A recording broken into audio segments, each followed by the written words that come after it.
This is a demonstration of a party bridge tally app that's on the web. You can see that its name is Chicago, spelled with a 4 for the first H and a 9 for the G. You can read about the three options here. The one I'm going to discuss is this third option that gives you the ability to communicate online with your guests and have them input their own inputs instead of you having to do all of the work. After clicking on this link, you'll be transformed over to this other tab, which shows the beginning page after I named my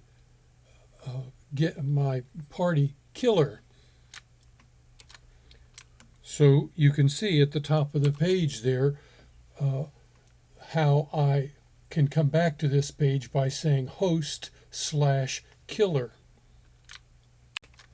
I'm going to tab over and change the tables to 2 tables and the number of rounds to play to 3 rounds, and then click on tables and rounds, and you'll see that it will update to that new state.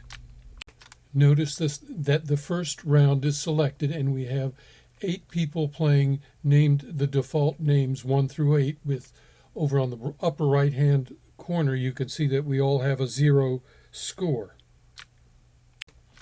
I'm going to tab down to the first name there and show you that I'll change it to my name, Brian, and click enter, and nothing seems to happen, but it really has. Now I'm going to go over and change the score to 100 points. And now let's move to the tab, the second tab, which is the guest tab, so that you can see what it looks like. At this point it looks like nothing because nothing has been refreshed, but if we go to the refresh button, you'll see that everything has been updated on that page. Next, I'm going to add some other information on this page while you're not looking. Okay, I've added some names and some scores, and now I'm going to go back to the hosts page, and you can see it's not there yet, so the host is going to refresh by clicking on the refresh button, and then the information is available for him or her too. We'll pretend that the host has determined that it's time to update the page, and sure enough it updates.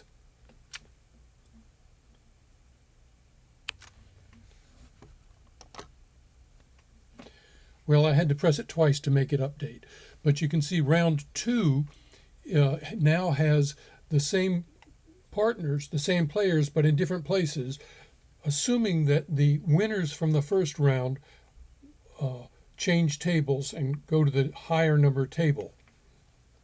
Check that out on your own time. Let's pretend that Kelly here really wants not to be the partners with Brian, but to be partner with name 2. So we click swap and the 2 change. To demonstrate another feature, I'm going to change the score here to 190 and place enter. Then I'm going to go over to the other tab, the users tab, refresh the users tab so that you'll see that things have been updated. There's the 190, and then show you what happens when the user tries to change that to 200.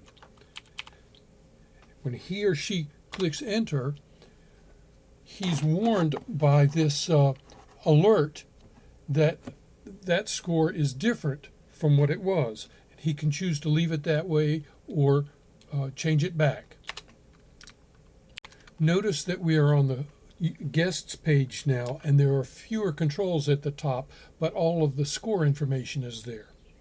If we go back to the host page, you can see that in the top, the yellow buttons are more powerful, and the host can do more things. You can see this reset button. That's for when the day of play is finished. The host wants to start over, he or she clicks that. Notice also that there are a bunch of help instructions at the bottom, and you can see how to contact me.